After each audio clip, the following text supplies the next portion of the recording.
All right Miami. तो आज मेरा यूके में पहला डे है ऑफिस में, और राउंड टेबल पे हम लोग बहुत सारे ब्रिटिशर्स के साथ बैठे हुए हैं। ये क्वेश्चन भी पूछे जा रहे हैं, मैं आंसर भी करे जा रहा हूँ, पर मुझे आज तक समझ में नहीं आया ये पूछ क्या रहे थे। इनका एक्सेंट समझना इतना आसान नहीं होता है। Oi mate, do you need some water? Okay, if you insist I will marry your daughter. कभी भी तुम किसी नई जगह जाते हो, खाने की बहुत प्रॉब्लम होती है, पर मेरा एक्सपीरियंस थोड़ा अलग रहा। मुझे कोई प्रॉब्लम नहीं हुई शुरू में। जो भी मेरे रूममेट बना रहे हैं, फ्लैटमेट्स बना रहे हैं, मैं खा भी रहा हूं, कंप्लेन भी नहीं कर रहा। प्रॉब्लम मुझे तब शुरू हुई जब वो कहते हैं एक्चुअली में खाना सबको बनाना पड़ता है। मैंने कहा हम रजवाड़ों के खानदान के हैं, हम खाना बनाएंगे? मैंने साफ साफ बोल दिया मैं सिर्फ चावल बनाऊंगा और सिर्फ अरहर की दाल। ऑफिस में भी प्रॉब्लम्स हो रही है। जॉन को शक हो रहा है कि मुझे काम नहीं आता है।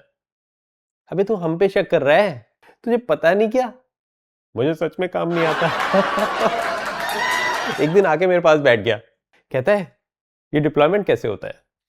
मैं उसको देख रहा हूँ, मेरे दिमाग में वो लगाना चल रहा है, आंखें खुली हो या हो बंद, दीदार उनका होता है, कैसे कहूं मैं ओ यारा ये डिप्लॉयमेंट कैसे होता है।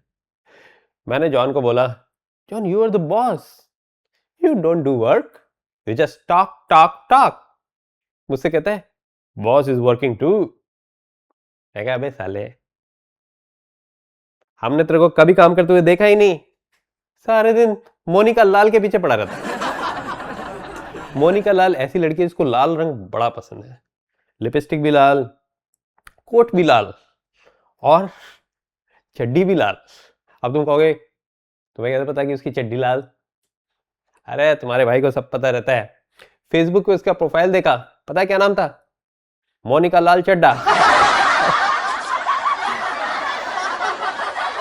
रूममेट जो है मेरा, उसका नाम है विशाल। विशाल को खाने का बड़ा शौक है। कहता है हम जीते क्यों हैं? खाने के लिए। मैंने कहा एक मिनट रुक, साले इसका उल्टा नहीं है क्या? हम खाते क्यों हैं? जीने के लिए। धीरे धीरे मुझे यहाँ पे रेसिज्म फेल होने लगा। सबसे पहले मुझे एक रेसिज्म फील हुआ जब मैं एक लड़की को हक कर रहा हूं, तो वो कह रही get away I am pregnant. मैं घर गया, मैंने विशाल को बोला साले टी शर्ट में तकिया लगा। उसने तकिया लगाया, फिर मैंने उसको हक करके देखा, अरे हो गया हग। जरूर रेसिस्ट होगी, वैसे वो लड़की इंडियन थी।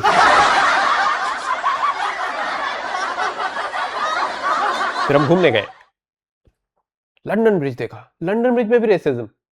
London bridge is falling down my fair lady.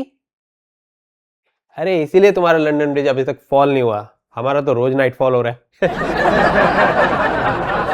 अच्छा, जब भी कोई इंडियन वहां पे जाता है बहुत कंजूस होता है, और मैं भी बहुत कंजूस था। विशाल ने $4 की 4 पाउंड की कॉफी ली, कुत्ते मेरे फेल हो रहे। क्या तुझे मुन्नी की दवा के लिए पैसे नहीं बचाने क्या साले? जैसे बाबूजी थे डीडीएलजी के ना, वो कबूतरों को दाना डालते थे, उनको उसी में ऑर्गेज्म हो जा रहा था।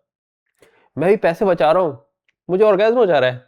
रात को मैंने अरे आज भी फायर नहीं किया, 80 पाउंड और आ गए बैंक अकाउंट में। मैं बड़ा खुश, पर थोड़ा एंजॉय कर लेना चाहिए था। एक्सपीरियंस मुझे पता चला पैसा आ जाता है साला, और मुझे कौन सा मुन्नी की दवाई के लिए पैसे बचाने थे।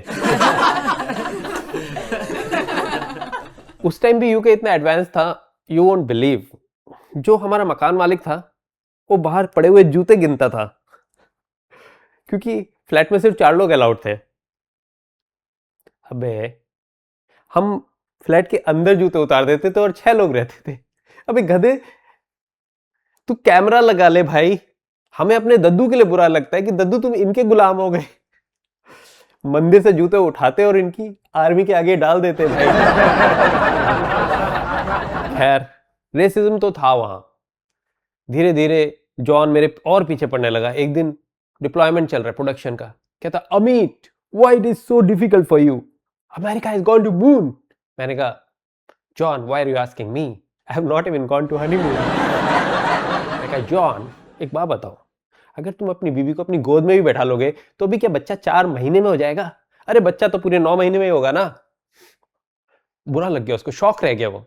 उसके दद्दू ने उसको बताया होगा कि इंडियंस बड़े नाइस होते हैं, प्यारे होते हैं, पर बेटा हम मेरठ से हैं, मेरठ से ही फर्स्ट फ्रीडम स्ट्रगल शुरू हुआ था, हमने तुम्हारी तभी भी लात मारी थी बेटा। शॉक रह गया। यहां पे इमिग्रेशन का भी प्रॉब्लम है। इमिग्रेशन इतनी इजीली मिलता नहीं है, लेकिन अगर कोई बहादुरी का काम करे तो उसको ये सिटीजनशिप दे देते हैं। जैसे एक हमारा जाबाज सिपाही महिपाल, एक छोटी बच्ची 5 साल की बच्ची फ्रोजन लेक में गिर गई।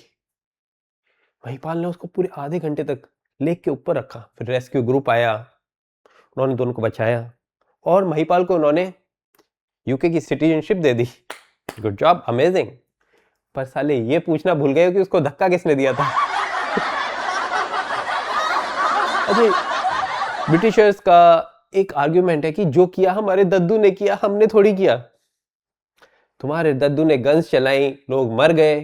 अरे हमारे दद्दू के पास जो गन थी उन्होंने वो चलाई, इतने सारे लोग पैदा हो गए, फिर यूके आ गए। तुम्हारे दद्दू करे तो प्यार और हमारे दद्दू करे तो अत्याचार। एक बार मैंने पार्किंग गलत पार्क कर दी, मुझसे कोई कहता है गो बैक टू इंडिया। मैंने कहा साले पहले कोहिनूर वापस ला।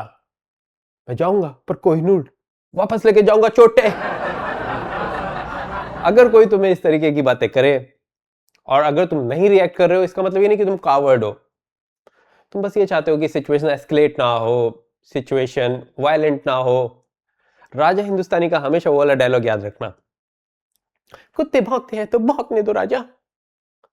राजा फिर भी हीरो बने जा रहा है और करिश्मा कपूर को बड़ा क्यूट लगा।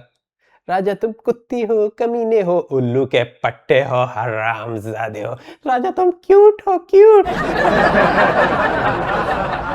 वैसे जो भी इस तरीके की बातें बोलते हैं वो नॉर्मली भिखारी होते हैं, they have nothing to lose, इसलिए वो ऐसी बातें बोलते हैं।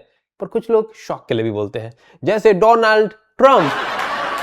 कवर करेंगे यूके की आगे की कहानी और यूएस में जाने का चांस कैसे पड़ा अगले हफ्ते। Stay tune. Thank you everyone.